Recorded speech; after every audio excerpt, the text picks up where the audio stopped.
গল্পকুঠুরে আপনাদের সকলকে স্বাগত। আজ আমরা শুনব সুবোধ ঘোষ রচিত গল্প বারবধূ। শুনতে থাকুন আমাদের আজকের গল্পটি।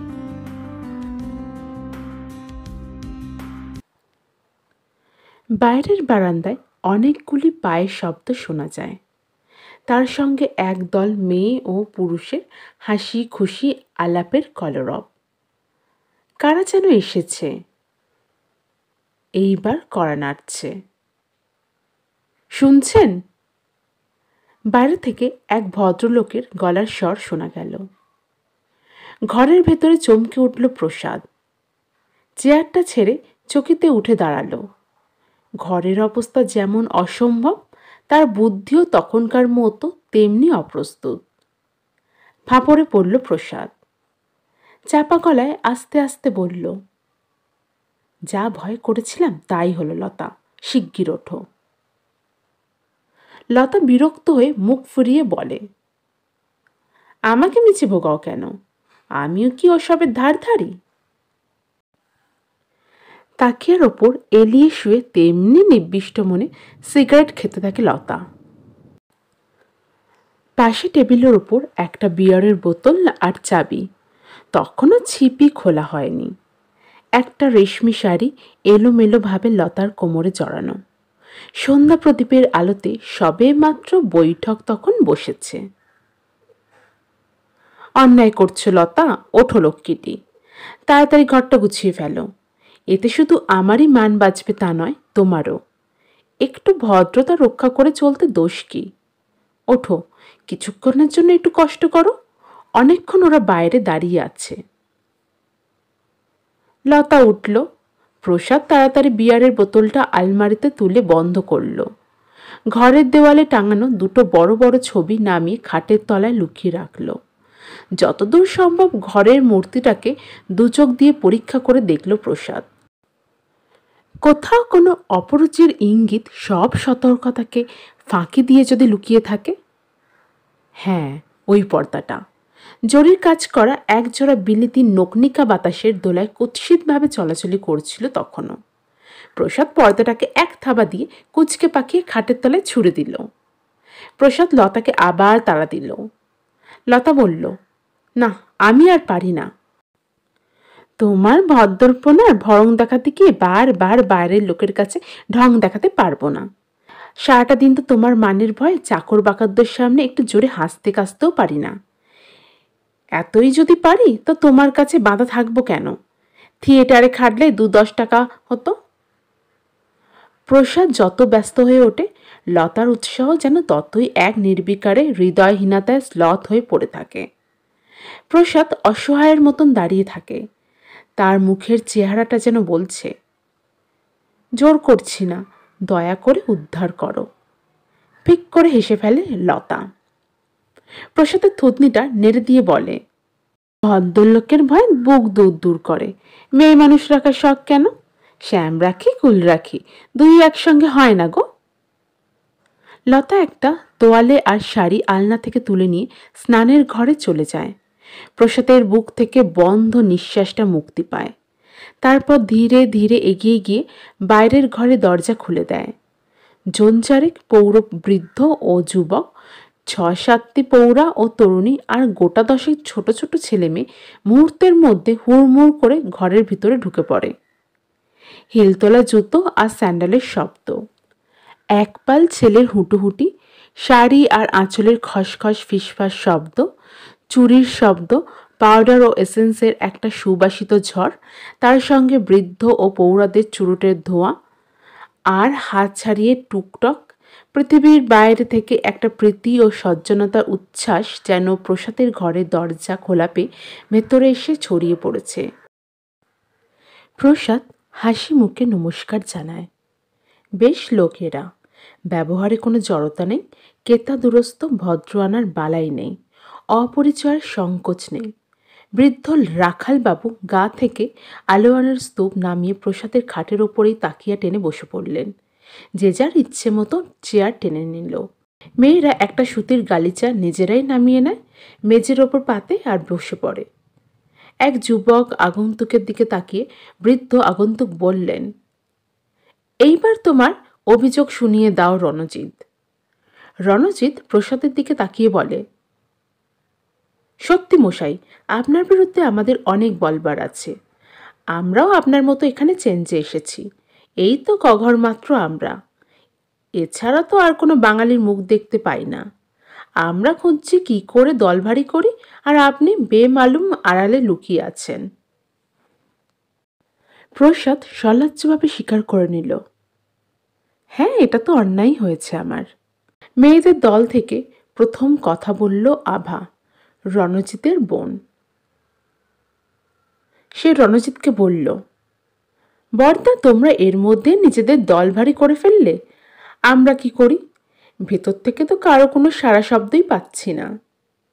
প্রসাদ তেমনি লজ্জিতভাবে হেসে বলে, একটু অপেক্ষা করুন, এক্ষুনি আসছেন। পর্দা ঠেলে ঢুকল লতা। চওড়া পাড় একটা তাঁতের শাড়ি পরেছে লতা। ঘরে ঢুকে সামনে বুড়ো রাখালবাবুকে দেখতে পেয়ে থমকে দাঁড়ায় লতা। মাথার কাপড়টা আর একটু টেনে নামিয়ে নেয়। লতার সিঁথিতে সিঁদুরের টান, পায়ে জুতো নেই, তাই দেখা যায় সরু আলতার খেলা। লতাকে দেখবার পর প্রসাদের মুখের ওপর থেকে এতক্ষণের ভীরুতা ও কাতরতার ঘৃণ্য ছায়াটুকু সরে গেল। কথাবার্তার স্ফূর্তি পেল প্রসাদ। রণজিতের বোন আভা লতাকে হাত ধরে গালিচার ওপর বসবার জন্য একবার টানল। লতা বলল, ভেতরে চলুন। বাইরের ঘরে ও ভেতরের ঘরে অবাধ গল্প, তর্ক, হাসির পাল্লা গড়িয়ে চলল অনেকক্ষণ। ছেলেপিলেরা দুবার মারামারি বাঁধালো। তাদের থামাতে গিয়ে বুড়োরাও গোলমাল করল আরও বেশি। আজ 1.5 মাসের মধ্যে বড়ঘর কলোনির একান্তে এই নিরালা বাংলো বাড়িটার কোনো সন্ধ্যা আজকের মতো এত হর্ষমধুর হয়ে ওঠেনি। অভ্যাগতদের আপ্যায়িত করার জন্য লতা খাবার তৈরি করবার উদ্যোগ করে। মেয়েরা সবাই মিলে প্রতিবাদ করে, শুধু চা হলেই হবে, খাবার টাবার করবেন না খবরদার। লতা বলে, কিন্তু বাচ্চারা কি খাবে, শুধু চা? তা তো হতে পারে না। লতা রাগ করে বলে, দেখছেন তো ওদিকে মশাই কেমন নিশ্চিন্ত মনে শুধু কথা দিয়ে চিড়ে ভেজাচ্ছেন। এদিকের জন্য কোনো হুঁশ নেই, একটু খোঁজ খবরও নেই। মেয়েরা হেসে উঠল সবাই। লতাকে বলল, তা উনি তো বেশি করছেন, আপনিও বা হিংসে করছেন কেন? আভা হঠাৎ নিজের খেয়ালে বাইরে এসে বলে, বৌদি রাগ করছেন, ভেতরে কত কাজ রয়েছে, আপনি এখানে গল্পে ডুবে আছেন। প্রসাদ বলল, কেন, কি ব্যাপার? আভা বলল, স্বয়ং নিজে গিয়ে খোঁজ নিন। লতাও সঙ্গে সঙ্গে এসেছিল। দরজার আড়ালে ভেতরে দাওয়ায় অন্ধকারে দাঁড়িয়েছিল। প্রসাদ ভেতরে আসতেই ফিসফিস করে লতা বলে, চা না হয় হলো, কিন্তু ছেলেপিলেদের কি দেব? তুমি একবার বাজারে ঘুরে এসো, কিছু মিষ্টি টিষ্টি। আভা এবং আরও 2টি তরুণী ওই মৃদু ফিসফিসের ভাবার্থ বুঝতে পেরে একসঙ্গে প্রতিবাদ করে। তারা বলে, বৌদি আপনি বড় বাড়াবাড়ি করছেন। প্রসাদ বলে, বিস্কিটের টিনটা খুললে হয় না, নইলে বাজার যেতে হয়। লতা বলে, তাই তো মনে ছিল না, যাক তাহলে হতেই হবে। বিস্কিটের টিন শূন্য করে দিল ছেলের দল। মেলামেশার পালা ক্ষান্ত হলো রাত 10টায়। তার আগে প্রসাদকে গাইতে হলো গান। ঘরের কোণে শালুর খোলে ঢাকা এসরাজটা গুণী প্রসাদের পরিচয় প্রকাশ করে দিয়েছিল। রাখালবাবু আলোয়ানটা তুলে নিয়ে গায়ে চড়ালেন আবার। রাখালবাবু স্ত্রীকে মেয়েগুলি মাসিমা বলে ডাকছিল। পায়ের মোজাটা টেনে টুনে ঠিক করলেন। তার ফোলা ফোলা পা দুটোতে বেরি বেরি নিদর্শন স্পষ্ট। তারকবাবু নতুন চুরো ধরিয়ে হাতছড়িটা আবার ঠুকলেন। আভা ছাড়া সঙ্গের আর 3টি ছেলেমেয়েই হলো তার ভাগ্নি, ভাইঝি আর শালিকা। ছেলেপিল্লেদের মধ্যে 4 জন হলো রাখালবাবুর নাতি, বাকি সব কটি হরিশবাবুর। হরিশ দম্পতি আজ অনুপস্থিত। রাখালবাবু বললেন, তাহলে এইবার তোমার মুক্তি দেব প্রসাদবাবু, রাত অনেক হলো, আমরা এবার উঠি। বিদায় প্রসঙ্গে আরও একবার আলাপ বার্তায় কলগুঞ্জন মুখর হয়ে উঠল। প্রসাদ ফটক পর্যন্ত লণ্ঠন হাতে এগিয়ে এলো। লতা সিঁড়ির ওপর দাঁড়িয়ে রইল ছায়ার মতো। চলে গেল আগন্তুকের দল। উফ, বাঁচা গেল। বিয়ারের বোতলটা আবার টেবিলের উপর নামালো প্রসাদ। শরীরটা যেন ক্লান্ত হয়ে পড়েছিল লতারও, তাই বিছানার উপরে একটা বালিশ আঁকড়ে চুপ করে শুয়ে রইল। কিন্তু প্রসাদের গলার স্বরে স্ফূর্তি চড়ে উঠেছে। এ কি, উঠে বসো লতা, এই সময় বেরসিকতা করো না। লতা কোনো সাড়া না দিয়ে তেমনি নিঝুম হয়ে থাকে। প্রসাদ হাত ধরে টানাটানি করতেই উঠে বসে আর রুক্ষ স্বরে বলে, যখন তখন অসভ্যতা করো না। প্রসাদ বলে, বেশ বেশ করব না, যাও এইবার চটপট করে আলতা ফালতা সাত সং বদলে এসো, এক পাত্র চড়িয়ে নিয়ে বসা যাক জুত করে। লতা বলে, এরকম কাঙালপোনা করছো কেন? কিছু কি ফুরিয়ে যাচ্ছে? পাশের ঘরে চলে গেল লতা।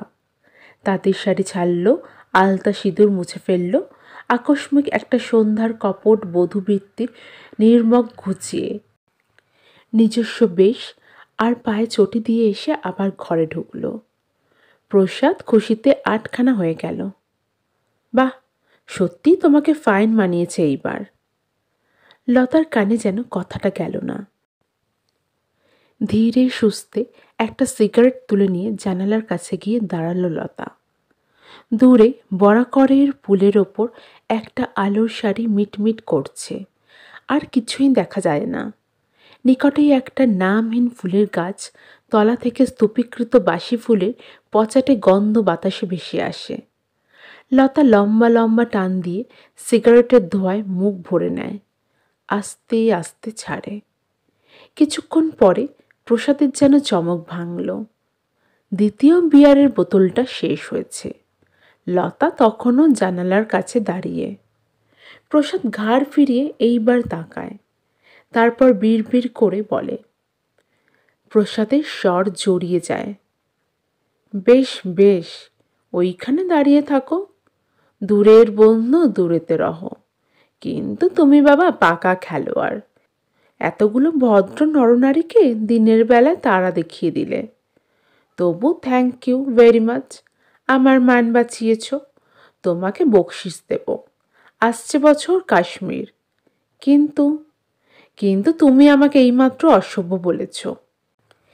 টেবিলটা ঠেলা মেরে উল্টে দিয়ে সরসে দাঁত ঘষে প্রসাদ একটা হুমকি দিয়ে উঠে দাঁড়ায়। লতা শান্ত ও সহজ স্বরে বলে, হঠাৎ তো মেজাজ জেগে উঠল কেন? বসো বলছি। প্রসাদের মেজাজ কুলকাঠের আগুনের মতো, তবু থেকে থেকে যেন সশব্দে ছিটকে পড়তে থাকে। প্রসাদ লতার মুখের দিকে তাকিয়ে বড় বড় চোখ করে একটা দীপ্ত ভঙ্গি নিয়ে বলে, যেমন রেখেছি তেমনি থাকবে। লতা বলে, বলছি তো তাই থাকবো। প্রসাদ আবার মেজাজ চড়িয়ে বলে, তুমি আমার চাকরানি হবার যোগ্য নয়। হঠাৎ যেন আগুনের ঝাপটা লেগে লতা ছটফট করে উঠল। এতক্ষণ প্রসাদের বকবকানিতে নেশুরে মানুষের মূরতা মনে করে চুপ করেছিল লতা, কিন্তু এই কথাগুলি ভেতর দিয়ে যেন একটা অতি সূক্ষ্ম সত্যের ইঙ্গিত ঝিলিক দিয়ে উঠেছে। প্রসাদের কাছে এগিয়ে গিয়ে চেয়ারের হাতলটা ধরে তার মুখের ওপর কঠোরভাবে তাকিয়ে রইল লতা। কিন্তু লতার ক্ষোভ শুধু ফোনা তুলে দাঁড়ালো মাত্র, ছোবল আর পড়ল না। লতা বলল, তোমার কাছে বাধা থাকতে কোনো গরজ নেই আমার। আমি কালই চলে যাব তারকেশ্বরে। লতা সরে এসে আস্তে আস্তে পাশের ঘরে গিয়ে দরজার খিল এঁটে দিল। অনেক রাত্রে একটানা স্তব্ধতার পর লতার ঘরের কড়া বেজে উঠল আবার। নেশা কেটে যাবার পর প্রসাদের মনের অবসাদের সঙ্গে সেই ভালো মানুষ ভীরুতা যেন আবার সতর্ক হয়ে উঠেছে। লতাকে সে ভালো করে চেনে। এসব মানুষকে চটিয়ে লাভ নেই। জীবনের চোরাঘরে ওরা পাপের সঙ্গে চুক্তি করে চলে। বাইরের আঙিনা যেখানে আত্মীয়তার মেলা, সেটা ওদের কাছে বিদেশের মতো দুর্বোধ্য। তার মর্যাদা দেবার মতো কোনো দরদ ওদের নেই। লোকসমাজে প্রসাদের মান মর্যাদার জন্য কতটুকু মাথা ব্যথা লতার। কাল সকালেই যাবার আগে হয়তো বরাকর কলোনির প্রতিটি প্রাণীকে জানিয়ে দিয়ে যাবে নিজের পরিচয়। আর সেই সঙ্গে প্রসাদের এত যত্নে করা সুনামের সামাজিক স্বাক্ষরে কালি ঢেলে দিয়ে যাবে। প্রসাদ বাইরে দাঁড়িয়ে মিনতি করে বলে, লতা, বলো তুমি রাগ করনি? তবে আমি ঘুমাতে যাব। তুমি আমাকে ছেড়ে যেতে পারবে না। বলো, তা না হলে আমি এখান থেকে কিছুতেই নড়ব না। প্রসাদ বারবার কড়া নাড়তে থাকে। ঘরের ভেতর থেকে লতার শান্ত কণ্ঠস্বরের জবাব আসে, না, আমি যাব না, তুমি খেয়ে নিয়ে শুয়ে পড়ো। সকালে বাইরের বারান্দায় দাঁড়িয়ে লতাকে ডাকছে বিক্রম। চাচিজি। সুবেদার বাবুর ছোট ছেলেটা। মেঝের ওপর বিক্রমের লাট্টু মাঝে মাঝে খড়খড় করে চক্কর দিচ্ছে শোনা যায়। ঘুম ভাঙতেই প্রসাদ বুঝল ভোর হয়ে গেছে। কদিন থেকে রোজ প্রত্যুষে ছেলেটা আসে, লতার সঙ্গে চা পাউরুটি খায়, তারপর কিছুক্ষণ পেঁপে গাছটার নিচে মাটি দিয়ে একটা কেল্লা তৈরি করে। শেষে যাবার সময় পেঁপে ডাঁটার তোপ দিয়ে কেল্লাটাকে গুঁড়িয়ে দিয়ে বাড়ি চলে যায়। ভাঙা স্বপ্নের মতো গত রাত্রির ঘটনার ছবিগুলো যেন জাগ্রত চেতনায় আবার জোড়া লেগে সমস্ত ইতিহাসটা স্পষ্ট হয়ে উঠেছে প্রসাদের কাছে। বিছানায় শুয়ে শুয়ে প্রসাদ বুঝতে পেরেছে পাশের ঘরে লতা জেগে উঠেছে, কাপড় চোপড় ছেড়েছে। এইবার বাইরের ঘরে খিল খুলেছে লতা। বারান্দায় গিয়ে দাঁড়িয়েছে। শোনা যায় লতা বলছে, এসো বিক্রম। বিক্রম যেন অনুযোগ করে বলে, কিতনা নিন জাতি হো চাচিজি। প্রসাদ শুয়ে শুয়ে সবই অনুমান করে নিতে পারছিল। মহাবীর চাকরটাও বোধ হয় এসে গেছে। ঝাড়ু দেবার শব্দ শোনা যায়। তারপর মহাবীর চা নিয়ে আসবে। বিছানা ছেড়ে উঠতে হবে, তারপর আরও দেখতে হবে। লতা সুগৃহিণীর মতন সারা দুপুর মহাবীরের কাজ তদারক করছে, ভাঁড়ার খুলে হিসেব করে ঘি ময়দা বের করছে, তারপর খাওয়া। লতা তখন মহাবীরের সাথে স্নান সেরে ধর্মশালার মন্দিরে প্রসাদ আনতে যাবে। এক কৃত্রিম সংসারের শিবিরে সমস্ত দিন ধরে এই নিষ্ঠাশীল ও নিয়মিত কর্তব্যের সাধনা। প্রেরণা নেই, তবু যেন নিজের দমেই চলে। প্রসাদের মনও যেন ক্লিষ্ট যাত্রীর মতন এই খাপছাড়া মুহূর্তগুলির চাকার ওপর দিয়ে ধৈর্য ধরে গড়িয়ে চলে যতক্ষণ না সন্ধে হয়, গন্তব্য এসে পৌঁছায়। তখনই শুধু লতাকে কাছে পাওয়া যায় আর চিনতে পারা যায়। তার আগে এতক্ষণ সে বাংলো বাড়ির হাওয়া থেকে যেন উবে যায়। বিক্রম চলে যায় এবং যেতে না যেতে লালাবাবুর স্ত্রী এসে বিশ্ব সংসারের কাহিনী নিয়ে বসেন। লালাবাবুর জামাইটির চাকরি নেই, মেয়েটা খুব দুঃখে আছে। কাহিনী শুনে লতার মুখ ম্লান হয়ে যায়। দেখে মনে হয় দুঃখটা যেন লতার মনে বড় বেশি বেজেছে। সমস্ত ঘটনাগুলি প্রসাদের কাছে আজও যেন কেন গৌরহিত বলে মনে হয়। এত বড় একটা ফাঁকি সত্যের সাজ সেজে থাকবে, আলো অন্ধকারের তফাৎটুকুও যে মিথ্যে হয়ে যায়। কিছুক্ষণ পর রাখালবাবুর বেয়ারা একটা চিঠি নিয়ে এলো। চিঠিতে রাখালবাবু লিখেছেন, প্রসাদবাবু, লতাকে আজ বিকেলে একবার পাঠিয়ে দিও। আজ রাতে এখানেই দুটো ডাল ভাত খেয়ে ফিরবে। ইতি মেসোমশাই। চিঠি পড়ে অপ্রসন্ন হয় প্রসাদ। দুশ্চিন্তার জাল আরও জটিল হয়ে ওঠে। কেমন যেন ভয় করে এবং কি করবে ভেবে পায় না। ঘরের পর্দা সরিয়ে দিয়ে দেখতে পায় বারান্দায় বসে মশলা বাছছে লতা। আজকের সকালে লতার মনটাও কেমন অস্বস্তিতে ভরে আছে। মাঝে মাঝে অকারণে কেমন একটা ভয় করছে। কিসের জন্য এবং কেন লতা ঠিক বুঝে উঠতে পারছে না। এরকম কোনো দিনও হয়নি। নইলে তাকে গালাগালি দিয়ে সরে যাবে এমন কোনো জমিদারের বেটা আজও সে দেখেনি। কিন্তু নিজের মনের দিকেই চেয়ে দেখে লতা। কালকে রাত্রির ঘটনা নিয়ে একটা ঝগড়া বিতণ্ডা করার মতন উৎসাহ যেন সেখানে আর নেই। লতার বুঝতে দেরি হয় না, এটা ভয় নয়, দুর্বলতা। কিন্তু দুর্বলতাই বা কেন? এই এলোমেলো ভাবনার মধ্যেই লতার মন ধীরে ধীরে আবার হিংস্র হয়ে ওঠে। তাড়িয়ে দেবে, দিক না, তাতে ক্ষতি কি?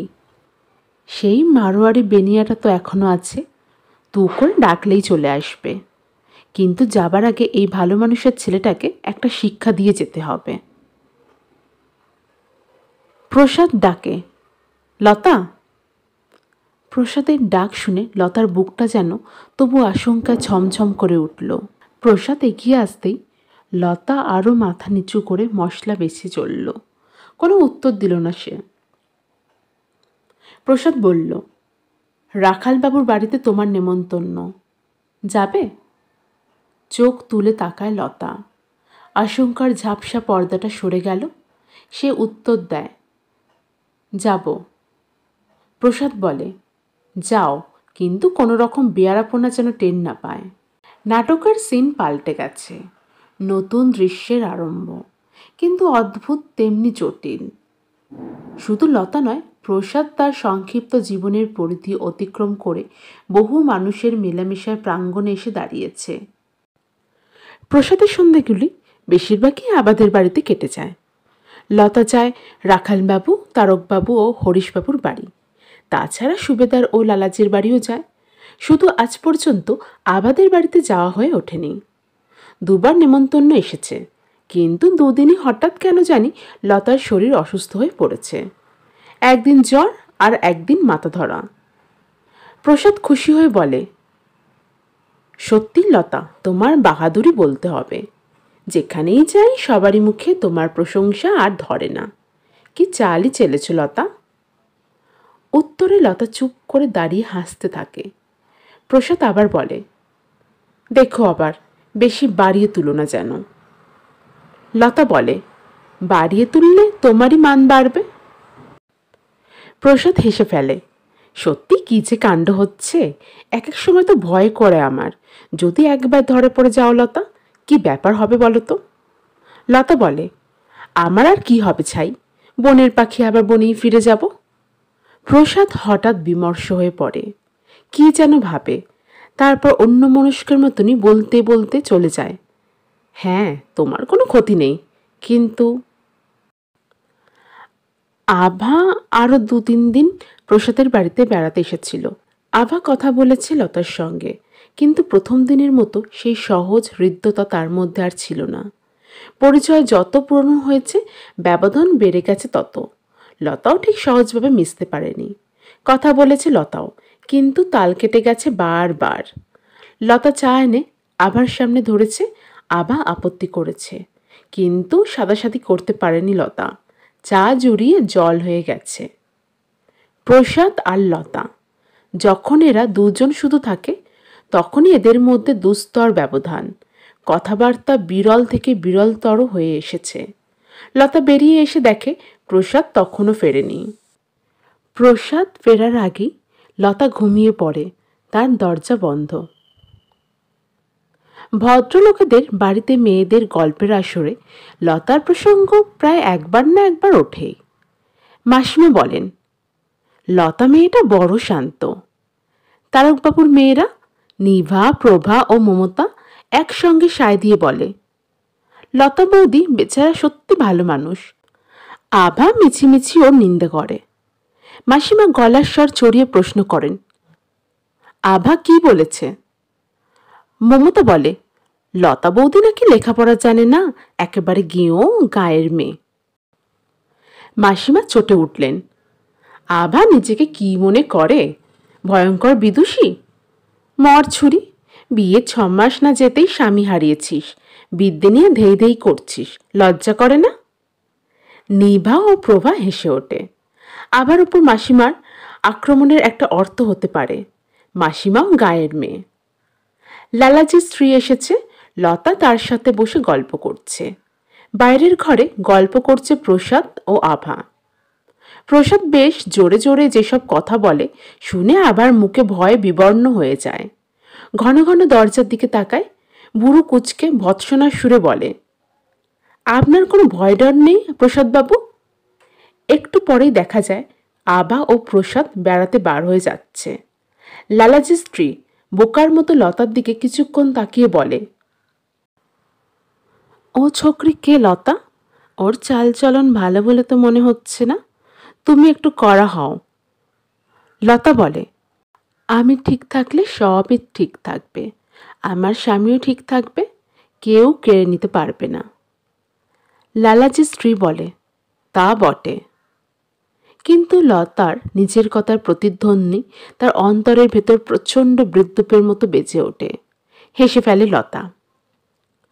প্রভার স্বামী এসেছে প্রভাকে নিয়ে যেতে। তারকবাবুর বাড়ি তাই আজ লতা ও প্রসাদের নেমন্তন্ন ছিল। সব মেয়েদের মতো লতায়ও জামাইয়ের সঙ্গে গান, গল্প, ঠাট্টা নিয়ে আড্ডা জমিয়ে বসল। বিদায় নেবার সময় প্রসাদ দেখতে পায় প্রভার স্বামী লতার পা ছুঁয়ে প্রণাম করছে। প্রসাদের সারা মনটা যেন অপঘাতে ছিঁড়ে পড়তে থাকে। পথে আস্তে আস্তে লতাকে গম্ভীরভাবে প্রসাদ বলে, সত্যি লতা, বড় বাড়াবাড়ি হয়ে যাচ্ছে এবার। লতা উত্তর দেয় না। প্রসাদ বলে, এই পাপ আমার লাগছে, তোমার কিচ্ছু হবে না। প্রসাদের কথা বিশ্বাস করতে পারলে খুশি হতে পারত লতা। সব পাপ প্রসাদের জীবনের অভিশাপ বড় করে তুলুক, লতা তাহলে নিশ্চিন্ত হয়ে যায়। কিন্তু এতটা সৌভাগ্য বিশ্বাস হয় না লতার, তাই লতার বুকের ভেতরটা সংশয় শিউরে উঠতে থাকে। লতা মনে মনে নিজেকে ধিক্কার দিয়ে হেসে ওঠে। আরও বেশি করে হাসি পায় প্রসাদের ভাগ্য বিপাক দেখে। ঘরে ফিরে প্রসাদ আবার কথা বলে। কথার খাপছাড়া ভঙ্গিতে বোঝা যায় অনেক কিছু সে বলতে চায়, কিন্তু বলতে পারছে না। সে সাহস প্রসাদের নেই। প্রসাদ বলে, আজকাল দেখছি ঘরের ভেতরে তুমি বড় শুদ্ধাচার চালিয়েছ। এখানে তো কেউ তোমাকে দেখতে আসে না, তবে এখানে কোণে বউটি সেজে থাকো কেন? লতা বলে, কই, আজকাল তুমি তো আমাকে আর কাছে ডাকো না। প্রসাদ বলে, আমি না ডাকলে তোমার তাতে কি আসে যায়? তুমি সিগারেট ছেড়ে দিলে কেন? তুমি যেমনি ছিলে তেমনি থাকবে, তোমার এত কষ্ট করার দরকার নেই। লতা বলে, তোমাকে কোনো উপদেশ দিতে হবে না, যেমন ইচ্ছে তেমনি থাকবো। লতা সত্যিই বেপরোয়া হয়ে গেছে। আভার কথা মনে পড়লে হেসে ফেলে। তার একটা মেকি আধুলি চুরি করে আবার যদি কিছু লাভ হয় তা হোক, তার কিছুই তো হারাচ্ছে না। তার কেউ কিছু কেড়ে নিতে পারবে না, এমনকি প্রসাদেরও সে ক্ষমতা নেই।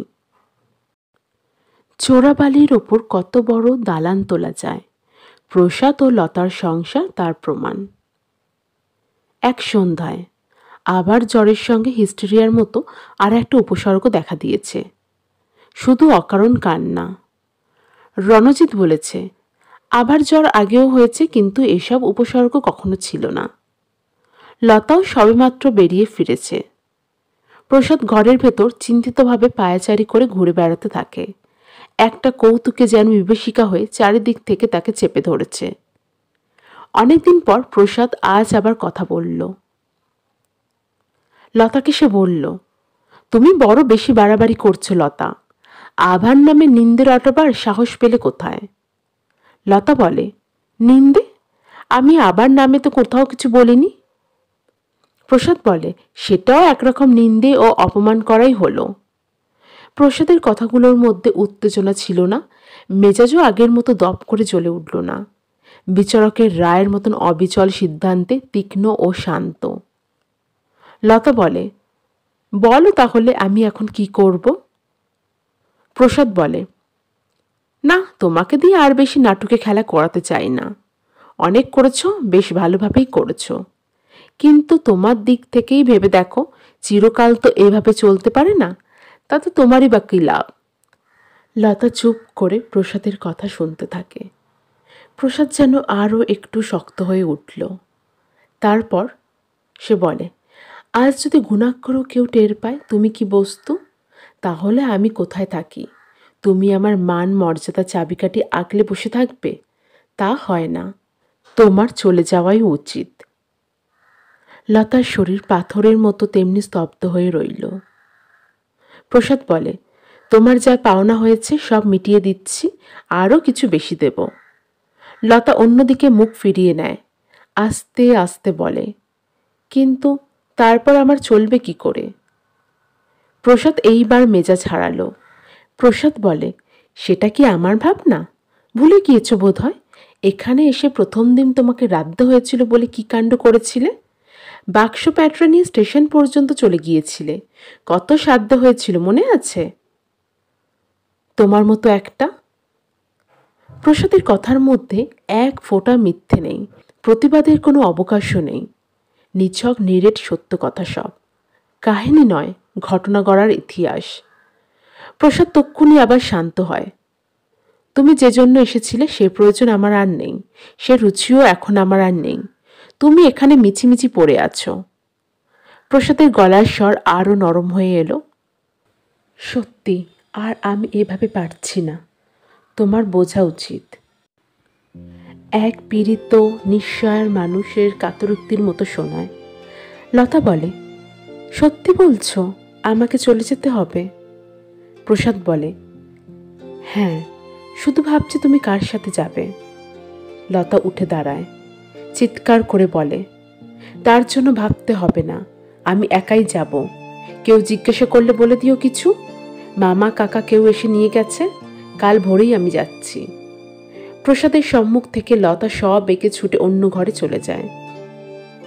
মাত্র আজ রাত্রিটা, জেগে থাকলেও কেটে যাবে, ঘুমিয়ে পড়লেও কাটবে, তবু খুব ভোরে উঠবে লতা, বিক্রম আসবার আগেই। কিন্তু প্রতিশোধ নিয়ে যেতে হবে। ভেতরের বারান্দার অন্ধকারে মেঝের ওপর নিঝুম হয়ে বসেছিল লতা। উঠোনে তখনও থালায় সাজানো ডালের বড়িগুলো হিমে ভিজছে, আচারের বয়াম দুটোও রয়েছে, এখনো উঠিয়ে রাখা হয়নি, তার আর দরকারও নেই। লতা একবার নিজের মনেই হেসে ফেলল। ভদ্রলোক ভয় পেয়েছে, যদি কেউ টের পেয়ে যায় এই ভয়। আজ যদি মাসিমা বুঝতে পারেন, তারকবাবু হরিশবাবু শুনতে পান যে আমি লতা নই, আমি তারকেশ্বরের পঞ্চি বিবি, আমি যদি ফাঁস করে দিই, তাহলে ভদ্রলোকের জমকালো সম্মান কোথায় থাকে? কিন্তু সে যে অসম্ভব, ওভাবে প্রতিশোধ নেওয়া যায় না। বহু জনের স্মরণে ও সমাদরে লতার এই ছদ্মনামের শঙ্খ বাজতে থাকুক চিরকাল। আহা, বুড়ো মানুষ রাখাল বাবু, মেসোমশাই কি ভালো মানুষ, ঠাকুর দেবতার মতো শুদ্ধ, মাথা ছুঁয়ে কতবার আশীর্বাদ করেছেন, সব পাপ আমার লাগুক, মেসোমশাই চিরদিন এমনি সুখী থাকুন, মাসিমার বেরি বেরি যেন সেরে যায়। লতা বুঝতে পারে এবং স্পষ্টভাবে কল্পনা করে নিতে পারে ভদ্রলোকের ছেলে প্রসাদের ভদ্রপ্রেমের আবেগ কোন পথে মুক্তি খুঁজছে। 1 বছর 2 বছর পরে এ বাড়ির ভবিষ্যতে এই এরকমই একটি রাত্রি লুকোনো আছে।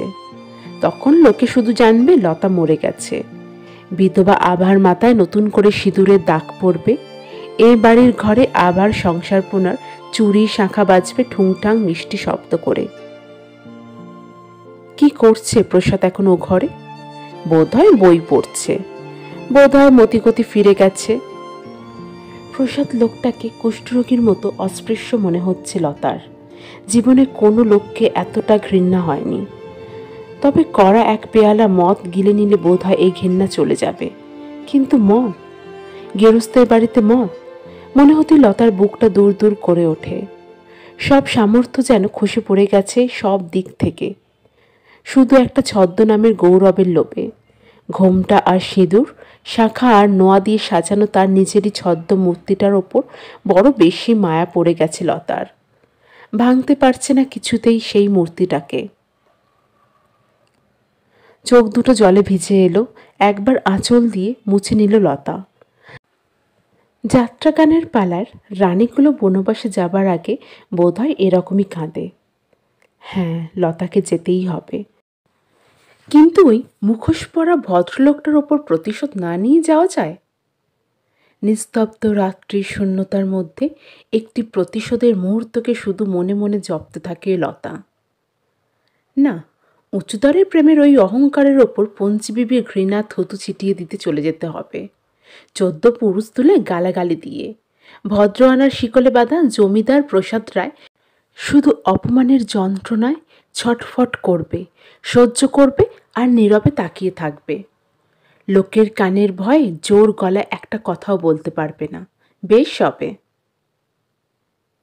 হ্যাঁ, ওই তো প্রসাদ নামের লোকটা ঘরের ভেতর থেকে বের হয়ে এদিকেই আসছে।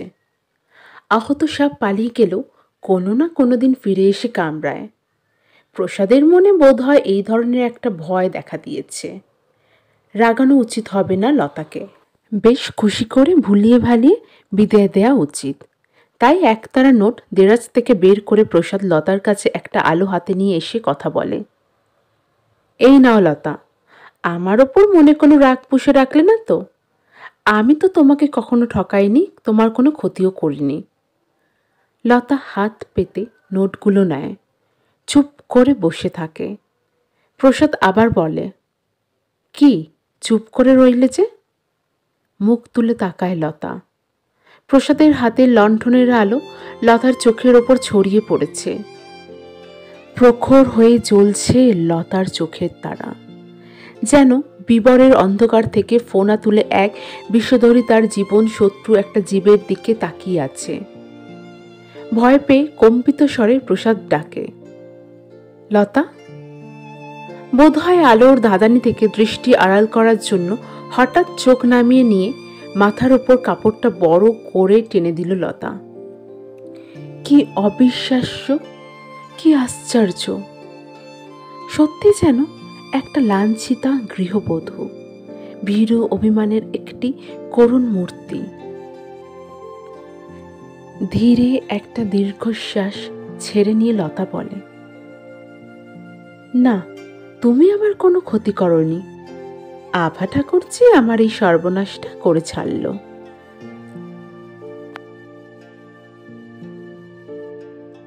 আমাদের আজকের গল্প বারবধূ এখানেই সমাপ্ত হলো। আশা করছি গল্পটি আপনাদের সকলেরই খুব ভালো লেগেছে। নমস্কার।